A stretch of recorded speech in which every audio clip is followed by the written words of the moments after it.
Amados telespectadores, telespectadoras do programa Escola Bíblica Dominical em Debate, eu sou o pastor Fábio Henrique, da Assembleia de Deus em Mossoró, no Rio Grande do Norte, e comigo aqui está o presbítero Tony César, e vamos, junto com você, estudar mais uma lição da Escola Bíblica Dominical.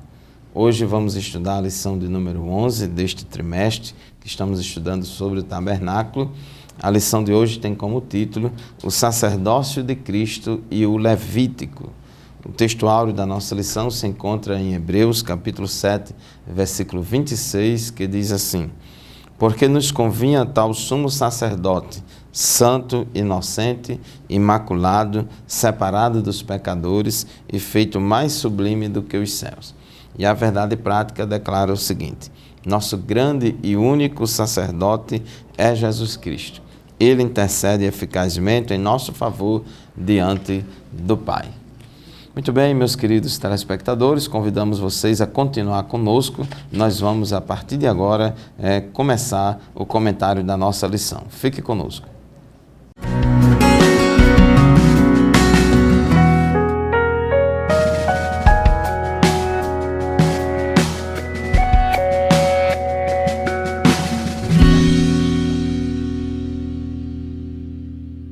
Para o senhor, amados telespectadores, você que está assistindo o programa da TV AD Mossoró, no programa BDI Debate, desejo no meu coração que esse programa seja de uma grande bênção, de grande proveito para você que é aluno, professor da Escola Bíblica Dominical. E hoje estamos estudando a lição número 11, Sacerdócio de Cristo e o Levítico. E vamos começar aqui explicando o processo de escolha dos sacerdotes. Como nesse trimestre nós estamos falando sobre o tabernáculo, não tem como não falar do tabernáculo e não falar dos obreiros que ficaram responsáveis em cuidar do tabernáculo, obreiros escolhidos por Deus, que são os sacerdotes levíticos. E como foi essa escolha do sacerdócio levítico? Deus, quando estava organizando ali a nação de Israel, o povo de Israel, depois de sair do Egito, Deus estava organizando aquela nação como um estado. Deus colocou para Moisés leis civis e leis religiosas para aquela nação. E as religiosas, que era a espinha dorsal daquela nação, as leis religiosas, entre vários assuntos, estava o tabernáculo e as leis dos sacrifícios e também sobre a conduta e escolha dos sacerdotes. A escolha feita por Deus foi através da tribo de Levi. Entre as 12 tribos de Levi, as 12 tribos de Israel, Deus escolheu a tribo de Levi. Lá em Números capítulo 1, Deus ordena Moisés a contar as 12 tribos, somente que ficasse de fora a tribo de Levi, porque a tribo de Levi que foi escolhida por Deus seria a tribo que ia cuidar do tabernáculo, ficar responsável por montar e desmontar o tabernáculo, ficar responsável com toda aquela liturgia de sacrifícios e até na organização do tabernáculo. Então, como você vê que no primeiro ponto da lição, quando você fala que a escolha dos sacerdotes, você vê os sacerdotes precisavam pertencer à tribo de Levi. Deus soberanamente escolheu a tribo de Levi para o ofício do tabernáculo. Os levitas, eles tinham essa posição proeminente, essa posição de destaque no tabernáculo, porque eles tinham esse chamado por parte de Deus. Assim como também, queridos, Deus é soberano para escolher quem quer, quem Ele quer e quando Ele quer para fazer a sua obra. Por que Deus escolheu a tribo de Levi? O próprio Deus não deixa claro, não argumenta, porque Ele é soberano. Deus escolheu a tribo de Levi. Agora, lembrando que na tribo de Levi, nem todos os levitas iam ser sacerdotes, né? Mas todo sacerdote tinha que ser levita. Quando nós lemos aqui Êxodo 28, versículo 41, na Bíblia Sagrada, você pode abrir aí na sua casa, Êxodo 28, 41, você pode ver que o Senhor, ele diz assim: e vestirás com eles Arão, isso aqui, Arão, que era da tribo de Levi, e vestirás com eles Arão, teu irmão, Deus falando com Moisés, e também a seus filhos, e o ungirás, e o consagrarás, e o santificarás, para que me administrem o sacerdócio. Então a palavra ungir, consagrar, santificar, significa separar. Então Deus separou a tribo de Levi para quê? O próprio versículo responde: para que me administrem, trabalhem o sacerdócio, trabalhem no tabernáculo. Deus proibiu qualquer outro cidadão das 12 tribos ali de Israel, qualquer outro israelita fizesse esse ofício. Deus proibiu, somente o levita podia fazer esse ofício. E outra característica também foi a chamada que eles tiveram. Como foi essa chamada? Como dizer, características especiais do levita. Eles tiveram 2 tipos de chamadas. Uma chamada específica, que tem características como a unidade, chamamento e unidade. E, pastor Fábio, percebemos aí que o autor aqui da lição, ele caracteriza a chamada do sacerdote em 2 formas. Uma chamada específica, um chamamento e unidade, não é isso? É verdade, porque aquele grupo de sacerdotes precisavam trabalharem unidos no mesmo propósito de servir a Deus, conforme Deus determinava. É importante a gente frisar mais uma vez: todo sacerdote tinha que ser levita, mas nem todo levita era sacerdote. Dentro da tribo de Levi, Deus escolheu a casa de Arão. Então Deus escolheu Arão para ser o primeiro sumo sacerdote e escolheu os filhos de Arão para serem os primeiros sacerdotes, para servirem a eles. Porém, o trabalho lá no tabernáculo era muito extenso, tinha muitas atividades, e os levitas, que não eram descendentes de Arão, eles ajudavam na manutenção do tabernáculo, que era aquela tenda móvel. E Deus, ele escolheu Arão e a sua casa, e estabeleceu também que o sacerdócio passava de geração a geração, de pai para filho. Então Deus escolheu assim, foi um ato soberano de Deus, que deve ser respeitado por todos. Inclusive a gente já estudou sobre a vara de Arão que floresceu. Deus confirmou milagrosamente ali diante de todo Israel, após a rebelião de Datã, Corá e Abirão. Deus confirmou o chamado de Arão e a sua casa para serem sacerdotes em Israel. O escritor aos Hebreus, em Hebreus capítulo 5, versículo 4, diz que ninguém toma para si esta honra, senão aquele que foi chamado por Deus, assim como foi Arão. E no caso da igreja, no caso do Novo Testamento, Deus ainda continua chamando, Deus ainda continua vocacionando. O ministério cristão é vocação. O Espírito Santo, ele distribui dons ministeriais e espirituais na igreja com o seu povo, e Deus chama uns para uma tarefa, chama outros para outra função, e assim por diante. Por exemplo, lá em Atos dos Apóstolos, capítulo 3, versículo 2, a Bíblia diz que enquanto eles oravam, adoravam o Senhor e jejuavam, disse o Espírito Santo: separem-me Barnabé e Saulo para a obra a que os tenho chamado.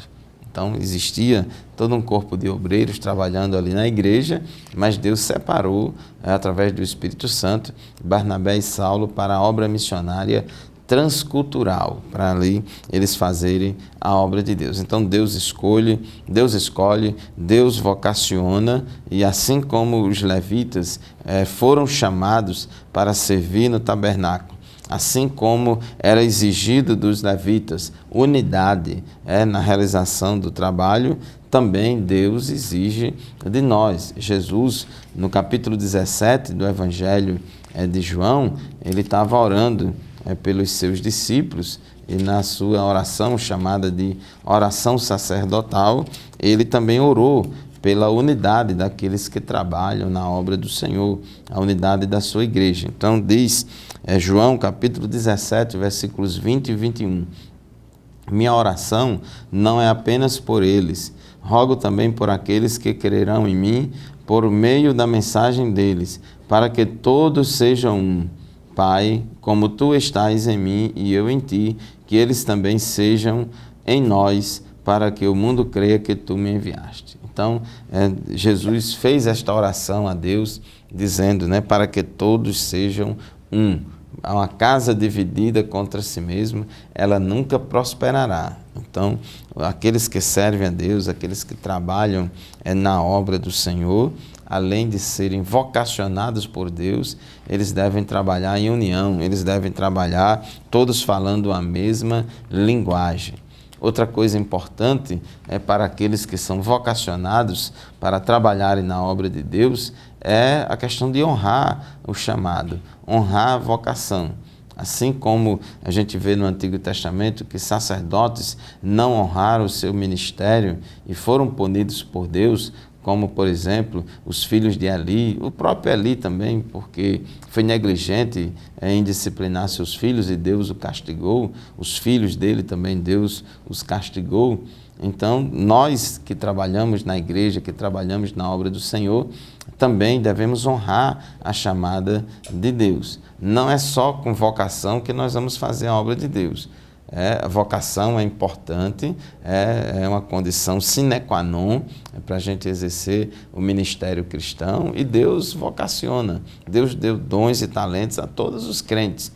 E devemos trabalhar com aquelas ferramentas, os dons e talentos que Deus concedeu a cada um de nós. Porém, precisamos nos qualificar, precisamos buscar o conhecimento da palavra de Deus, precisamos crescer na graça e no conhecimento do Senhor, desenvolver o nosso caráter cristão, ser verdadeiramente discípulos de Cristo. E assim estaremos honrando o nosso chamado e assim estaremos fazendo a obra de Deus conforme a vontade dele. Muito bem, chegamos ao final do primeiro bloco do nosso programa de hoje. Vamos fazer o nosso primeiro intervalo e já a gente retorna para continuar o assunto da nossa lição.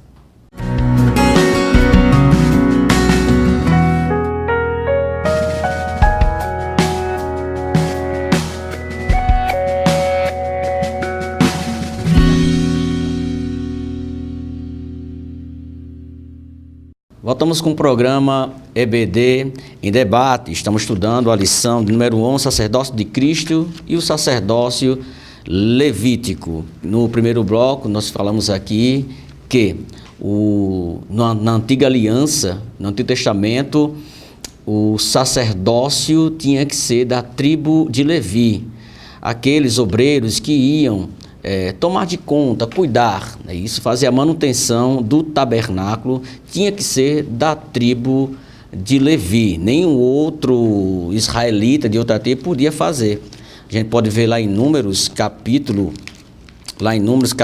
1, Números capítulo 1, versículo 47 diante, para reforçar essa afirmação de que só os levitas poderiam trabalhar no tabernáculo. 1:42, mas os levitas, segundo a tribo de seus pais, não foram contados entre eles, porquanto o Senhor tinha falado a Moisés, dizendo que somente não contarás a tribo de Levi, não tomarás a soma deles entre os filhos de Israel. Mas tu põe os levitas, Números 1:50, mas tu, Moisés, põe os levitas sobre o tabernáculo do testemunho e sobre todos os seus utensílios, e sobre tudo o que lhe pertence. Eles levantarão o tabernáculo e todos os seus utensílios, e eles o administrarão, e assentarão seu arraial ao redor do tabernáculo.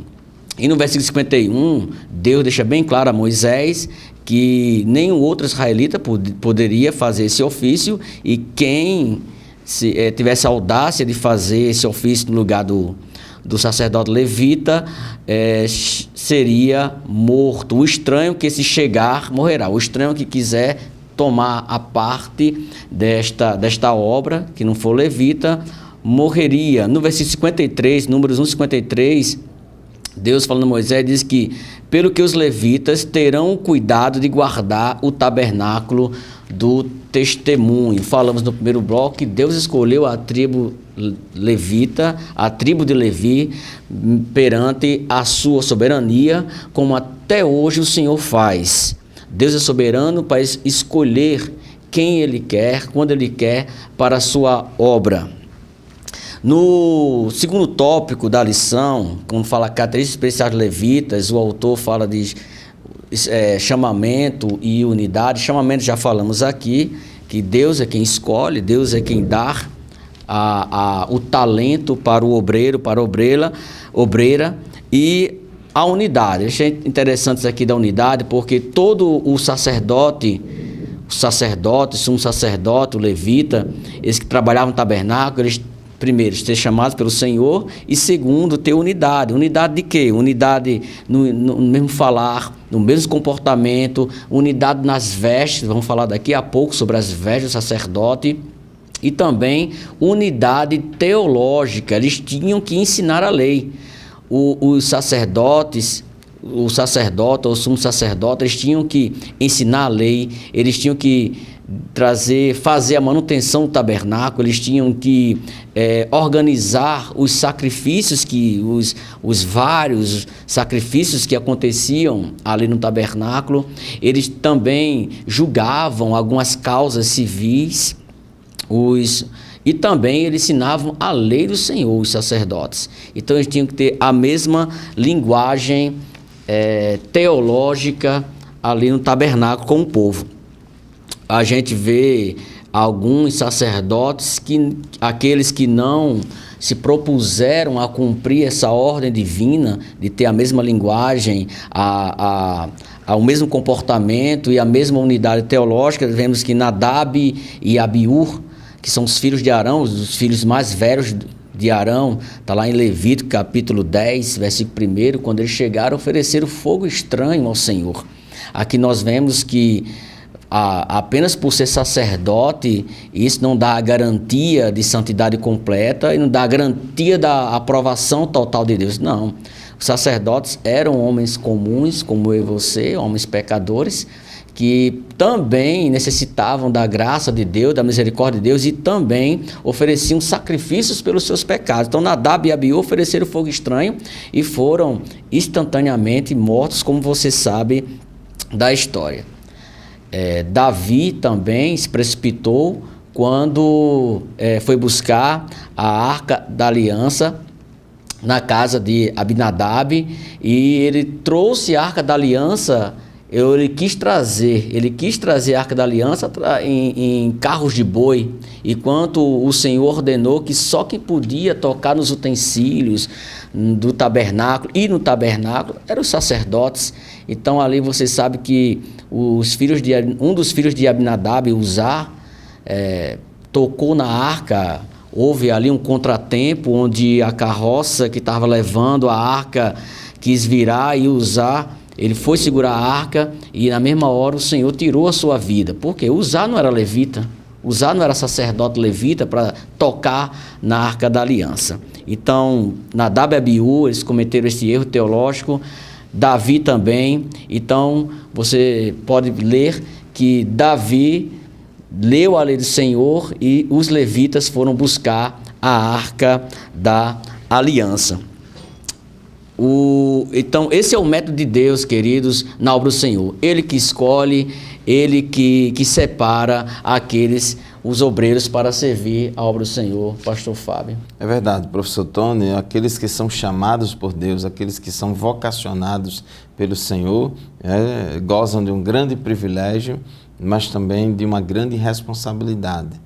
Deus cobra a responsabilidade daqueles que são separados para servir a Deus. Há pouco tempo o professor Tony falou de Nadab e Abiú, filhos de Arão, foram dos primeiros sacerdotes, e eles ofereceram fogo estranho perante o Senhor, misturou o santo com o profano, e Deus os matou. Ali punindo eles severamente. Depois Deus disse a Arão: vocês e seus filhos não devem beber vinho nem outra bebida fermentada antes de entrar na tenda do encontro, senão vocês morrerão.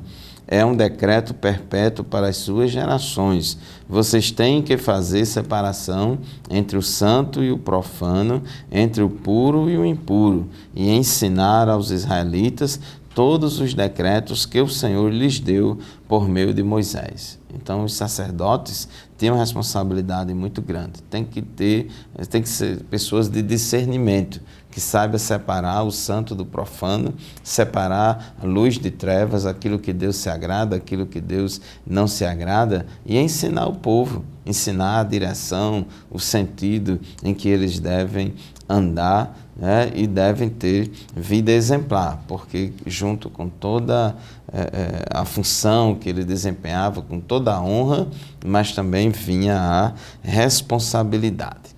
No caso do serviço deles no tabernáculo, Deus designou que os sacerdotes tivessem uma vestimenta especial, a vestimenta sacerdotal. Os sacerdotes não podiam entrar no tabernáculo com qualquer roupa, com qualquer vestimenta. Tinha que ter uma vestimenta específica, que caracterizasse a sua função, a sua atividade. A vestimenta sacerdotal foi designada por Deus com todos os detalhes. E aqui no tópico 2.1, o comentarista fala da simbologia da vestimenta sacerdotal. Diz que a vestimenta tinha características especiais e cerimoniais, pois servia de glória e ornamento do ministério. É muito interessante, chama-nos a atenção isso, aqui em Êxodo, capítulo 28, versículo 2. Para que o seu irmão Arão faça vestes sagradas que lhe confiram dignidade e honra. Vestes que confira dignidade e honra, vestes que estejam à altura da função, porque as vestes que usamos, elas transmitem, ela tem uma simbologia, elas transmitem algumas informações a respeito do que somos, do que fazemos, do que pensamos. Ela revela traços da nossa personalidade, daquilo que praticamos e como vivemos. Então, a vestimenta servia de glória e ornamento do ministério, conferia dignidade, e honra. E a vestimenta era um símbolo da autoridade sacerdotal. Além de despertar a atenção do povo, marcava o caráter divino do serviço. E aí, eu quero chamar a atenção, aproveitando essa deixa, e chamar a atenção. A Bíblia diz que guarda o teu pé quando entrares na casa do Senhor. O serviço cristão na casa do Senhor, a obra de Deus, não pode ser feito de forma irreverente, de qualquer jeito, de qualquer forma. Precisamos, como diz a Bíblia Sagrada, guarda o teu pé quando entrar na casa do Senhor. Tira as sandálias dos teus pés, porque o lugar que estás pisando é terra santa. Então, na casa de Deus temos que ter reverência, temos que saber nos comportar e, por exemplo, nessa área de vestimenta, nós não podemos ir para a igreja com qualquer roupa, de qualquer jeito, com a roupa que usamos dentro da nossa casa, na nossa intimidade ou até em determinado lazer, não é a mesma que vamos usar na casa do Senhor, principalmente por aqueles que estão servindo na administração do culto.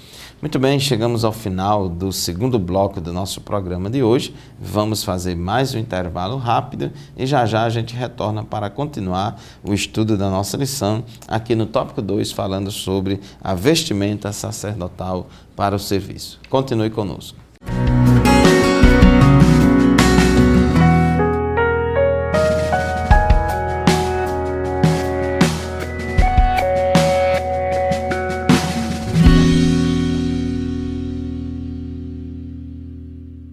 Queridos telespectadores do programa Escola Bíblica Dominical em Debate, estamos de volta para o terceiro bloco do nosso programa de hoje. Estamos estudando a lição de número 11, o sacerdócio de Cristo e o Levítico. Nesta lição de hoje, vamos fazer essa relação entre um sacerdócio e outro.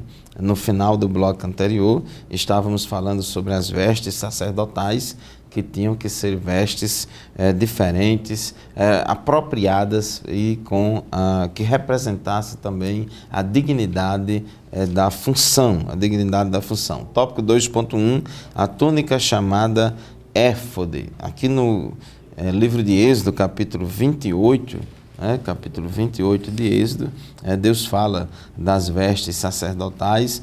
No versículo 4, diz: são estas as vestes que farão um peitoral, um colete sacerdotal, um manto, uma túnica bordada, um turbante e um cinturão, para que o sacerdote Arão e seus filhos me sirvam como sacerdotes. Eles farão estas vestes sagradas. Veja que as vestes também eram sagradas. Não era só os móveis do tabernáculo, mas as próprias vestes também do sacerdote, porque a figura do sacerdote, a pessoa do sacerdote, ela representava Deus perante o povo, fazia a ponte, a intermediação entre o povo e Deus, intercedia a Deus em favor do povo. Então, tinha uma função que precisava ser respeitada por causa da dignidade da função. Por levar sobre os ombros os nomes dos filhos de Israel, o sumo sacerdote constituía-se no mediador do povo diante de Deus. Ainda sobre as vestes, fala aqui nos versículos 6 a 8, diz que esse éfode era uma espécie de avental sem manga que cobria a frente e as costas, unido por tiras em cada ombro e por um cinto. Então diz aqui os versículos 6 a 8, faça o colete sacerdotal de linho fino, trançado, de fios de ouro e de fios de tecidos azul, roxo e vermelho, trabalho artesanal. Terá 2 ombreiras atadas às suas 2 extremidades para uni-lo bem. O cinturão e o colete que por ele é preso serão feitos da mesma peça. O cinturão também será de linho fino trançado, de fios de ouro e de fios de tecido azul, roxo e vermelho. Então são características que descrevem aí as vestes sacerdotais. Professor Tony, além desses materiais das vestes, existia um acessório, um acessório que fazia parte das vestes sacerdotais, que era o urim e o tumim. O que era isso e para que servia o urim e tumim? Professor Fábio, amado telespectador, na veste sacerdotal tinha... Lembrando que tinha a veste do sacerdote e a veste do sumo sacerdote. Exato. Então, o sacerdote tinha sua veste. O sumo sacerdote tinha a mesma veste do sacerdote, só com uns elementos a mais. Era a mesma veste. A veste do sumo sacerdote era a mesma do sacerdote, só que tinha alguns elementos a mais, que é o que está em destaque na lição, que é o éfode e o urim e tumim. E o sumo sacerdote, ele tinha uma placa na sua frente, uma espécie de colete que tinha 12 pedras preciosas, e cada pedra representava as tribos de Israel. E do lado esquerdo e direito dessa placa que ficava no peitoral do sumo sacerdote, tinha o urim e o tumim. E o urim e tumim, o significado significa luzes e perfeições. O significado de urim e tumim, luzes e perfeições. E essas pedras, elas davam uma resposta positiva e uma resposta negativa. Para que servia essas pedras? Ela servia para consultar, o sacerdote consultar essas pedras. Na verdade, consultava o Senhor através dessas pedras em questões difíceis de resolver. Ir ou não para a guerra, isso eram questões extremamente difíceis, complicadas, então eles consultavam. Aí essas pedras diziam sim ou não. Como é que eles diziam sim ou não? Bem, a Bíblia não diz como é. Existem duas linhas de pensamento, não tem na Bíblia, mas quando diz que quando o sacerdote perguntava ao Senhor a causa, o que fazer, então essas pedras brilhavam, ou o sim brilhava, ou o não brilhava, porque o nome é Luzes e Perfeições, né? Existe outra, que é a mais aceita, que é lançar sortes. Como é lançar sortes? O sacerdote queria uma resposta do Senhor, sim ou não, então eles pegavam essas pedras como dados e jogavam. Então, as duas, se fosse um sim do Senhor, as duas, o lado sim, as duas caíam igual, sim e sim. Se fosse não, o lado do não caiu igual, as duas pedras, não e não. A gente vê alguns casos de Urim e Tumim e Samuel, lá em 1 Samuel, capítulo 28, versículo 5, você vê que Samuel não sabia se atacava ou não os filisteus, o que fazer.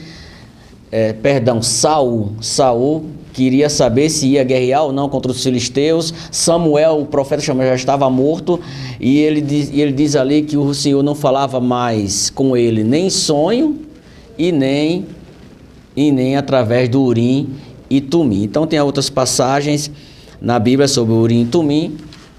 E essas são as vestes do sacerdote, não é isso? Mas o sacerdote levítico, o importante dessa lição, que o sacerdote levítico, ele apontava para um sacerdócio maior, mais excelente, mais sublime, que é o sacerdócio de Cristo, professor Fábio. Esse sim é um sacerdote perfeito, o sacerdote que não tem fim. É verdade, professor Tony, a gente estuda tudo isso aqui, mas a gente sabe que esse sacerdócio levítico, ele apontava para o sacerdócio de Cristo. Eu gostaria só de chamar a atenção, professor Tony, a respeito dessa questão do Urim e do Tumim. Isso foi estabelecido pelo próprio Deus. Foi o próprio Deus que mandou que os sacerdotes tivessem essas pedras para consultar a vontade de Deus em ocasiões especiais, em ocasiões específicas do dia a dia. Porque a maior orientação já vinha da lei, da Torá, que Deus já tinha dado a lei. Agora, em questões práticas do dia a dia, até mesmo, por exemplo, se vai à guerra ou não vai, se Deus vai dar vitória ou não, para conhecer a vontade do Senhor para uma questão específica de difícil decisão. Então, eles oravam a Deus, eles consultavam ao Senhor e Deus respondia, E provavelmente eles fizeram isso também na questão da escolha de Matias para ser o substituto de Judas Iscariotes no grupo dos 12 apóstolos. A Bíblia diz em Atos 1:26 que eles lançaram sortes. Primeiro eles estabeleceram os critérios para selecionar o apóstolo que ia ficar no lugar de Judas.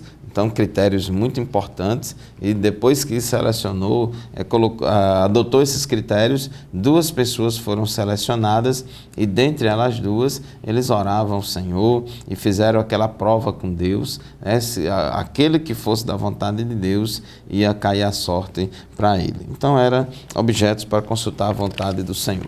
Mas o tópico 3 da nossa lição fala do sacerdócio de Cristo, e eu gostaria de ler aqui esses versículos, capítulo 7 de Hebreus, versículos 23 a 28, que diz assim: Ora, daqueles sacerdotes tem havido muitos, porque a morte os impede de continuar em seu ofício.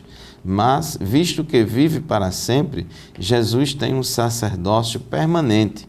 Portanto, ele é capaz de salvar definitivamente aqueles que, por meio dele, aproximam-se de Deus, pois vive sempre para interceder por eles. É de um sumo sacerdote como este que precisávamos, santo, inculpável, puro, separado dos pecadores, exaltado acima dos céus. Ao contrário dos outros sumos sacerdotes, ele não tem necessidade de oferecer sacrifícios dia após dia, primeiro por seus próprios pecados e depois pelos pecados do povo. E ele o fez uma vez por todas, quando a si mesmo se ofereceu. pois a lei constitui sumos sacerdotes a homens que têm fraquezas, mas o juramento que veio depois da lei constitui o Filho perfeito para sempre. Então, o sacerdócio de Cristo é superior ao sacerdócio aarônico. Jesus, ele é o sumo sacerdote por excelência, porque ele é perfeito. Mas o tempo do nosso terceiro bloco já acabou, vamos fazer mais um intervalo e já já retornaremos para continuar o assunto desta lição aqui no tópico 3, falando da excelência do sacerdócio de Cristo, que é um novo sacerdócio e perfeito. Fique conosco e nos aguarde.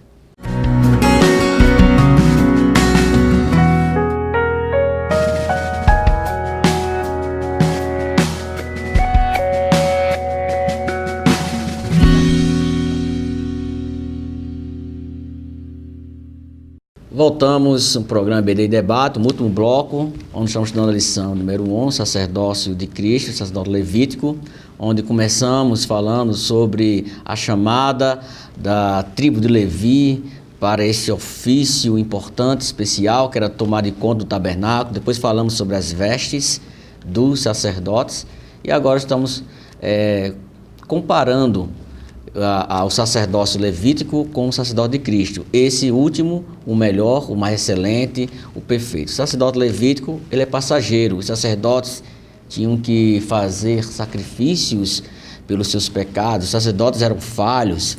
Citamos aqui Nadab e Abiú. E o sacerdote, você lê lá em Malaquias capítulo 2, Deus através do profeta Malaquias faz uma repreensão aos sacerdotes que estavam andando de forma leviana. Então os sacerdotes eram falhos. Agora o Cristo, o nosso sumo sacerdote, não. Como diz aqui no texto áureo, diz assim, porque, texto áureo da lição, porque nos convinha tal sumo sacerdote, aí santo, inocente, imaculado, separado dos pecadores e feito mais sublime do que os céus. É bom destacar aqui essa palavra feito, viu? Porque tem algumas religiões, algumas linhas teológicas que defendem que Cristo, ele foi feito de maneira alguma. O Cristo homem é Deus, ele não tem nem começo e nem fim. Então esse feito aqui, feito mais sublime que os céus, em outras traduções diz que ele foi elevado, mais sublime do que os céus, ele foi elevado. Não foi, a tradução aqui diz que foi feito, mas feito aqui no sentido que foi elevado. E hoje está assentado à direita de Deus. E hoje Cristo é o nosso sumo sacerdote segundo a ordem de Melquisedeque. O sacerdócio levítico era segundo a ordem de Levi, segundo a ordem de Arão, a ordem arônica. Mas o sacerdócio de Cristo é segundo a ordem de Melquisedeque. Então, muda o sacerdote, como diz lá em Hebreus 7,12, se muda o sacerdócio, muda-se também a lei.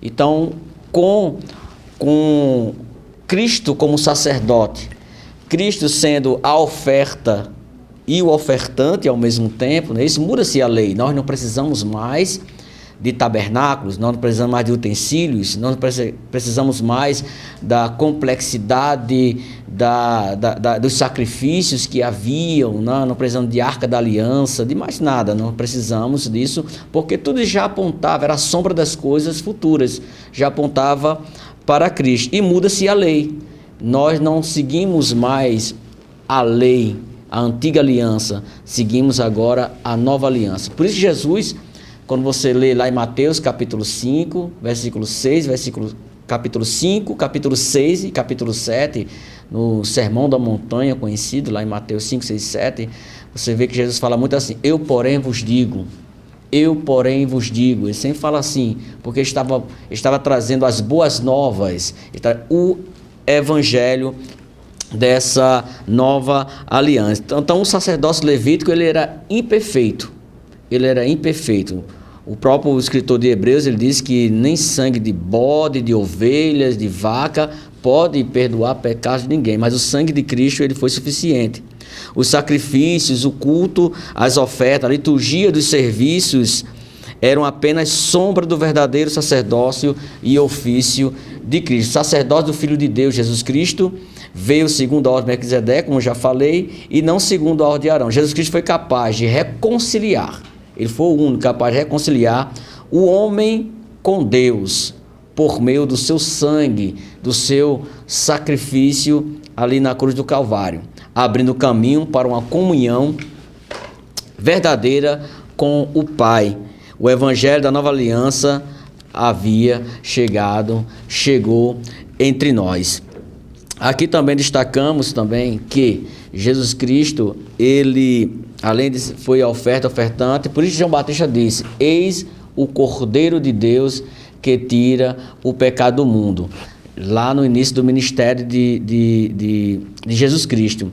E lá no final, lá em João, capítulo 17, você vê uma oração intercessória do Senhor Jesus Cristo pelos discípulos, pela igreja, uma oração intercessória que já era um ofício do sacerdote. Portanto, professor Fábio, somos privilegiados porque temos um sumo sacerdote perfeito, imaculado, aquele que intercede por nós, e nós não precisamos mais do sumo sacerdote terreno, do sumo sacerdote levítico para interceder por nós diante do Pai. É verdade, professor Tony, nós estamos agora debaixo de um novo concerto, debaixo de uma nova aliança, a aliança de Cristo, que é feita com base no sangue do Cordeiro de Deus, que tira o pecado do mundo.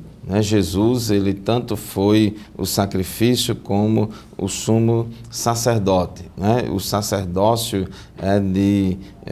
levítico, ele era passageiro por sua própria natureza, mas o de Cristo, ele é eterno, ele é permanente. Jesus, ele morreu, ele ressuscitou ao terceiro dia, está à direita de Deus nos céus e vive sempre a interceder por nós. Hebreus capítulo 4, versículos 14 a 16, a Bíblia diz que Jesus é o nosso grande sumo sacerdote. Diz assim o texto sagrado, Hebreus 4, 14 a 16.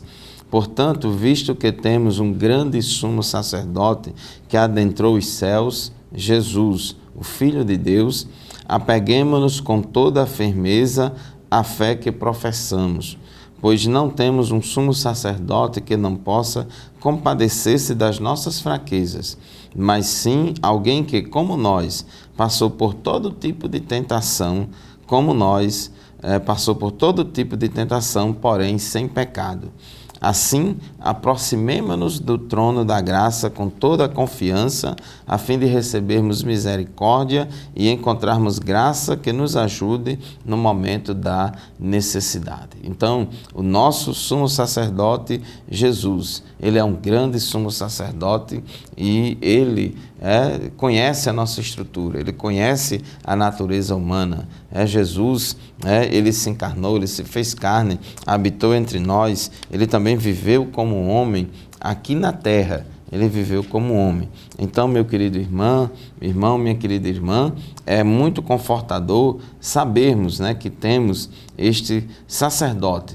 Nós precisávamos deste sacerdote perfeito, inculpável, puro, separado dos pecadores, exaltado acima dos céus. E o escritor aos Hebreus 7, 27, diz que, ao contrário dos outros sumos sacerdotes, dos sacerdotes arônicos, ao contrário deles, Jesus não tem necessidade de oferecer sacrifícios dia após dia, primeiro por seus próprios pecados e depois pelos pecados do povo, porque Jesus, ele fez isso, ele ofereceu o sacrifício perfeito de uma vez por todas, ofereceu o sacrifício de si mesmo.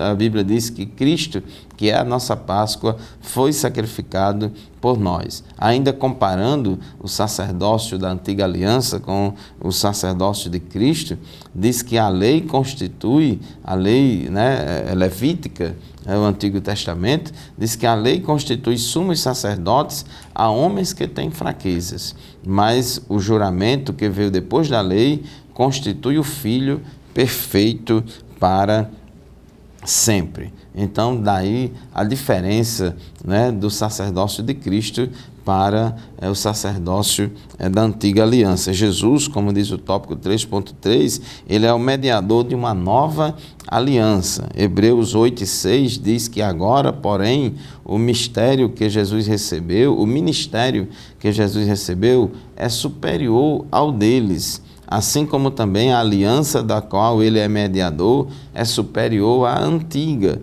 sendo baseada em promessas superiores. Então, Jesus disse, este é o Novo Testamento, a nova aliança no meu sangue. E aqui em Hebreus 8:6, o escritor diz que esta nova aliança é superior à antiga, lá que Deus entregou ao povo de Israel através de Moisés. E diz aqui Hebreus 8:13, chamando nova esta aliança, ela tornou antiquada a primeira, e o que se torna antiquado e envelhecido está a ponto de desaparecer. Então, professor Tony, já partindo aqui para a nossa conclusão, sabemos que hoje estamos, somos regidos por uma nova aliança baseada no sangue de Jesus, então não precisamos mais de vestes sacerdotais, de tabernáculo terrestre, não precisamos mais de nenhum ritual lá do tabernáculo, porque todos eles apontavam para Jesus Cristo. Para Jesus Cristo. É verdade. Queridos irmãos, estamos aqui concluindo o programa EBD em Debate. Desejo que esse programa seja uma bênção para a sua vida, mas o debate continua na Escola Bíblica Dominical, lá da sua congregação, nos estudos bíblicos com os professores. Então, estamos concluindo o programa. A paz do Senhor, que Deus os abençoe. Paz do Senhor, pastor Fábio. Paz do Senhor, pastor Tony. Paz do Senhor também a você. E até o próximo programa, se Deus quiser.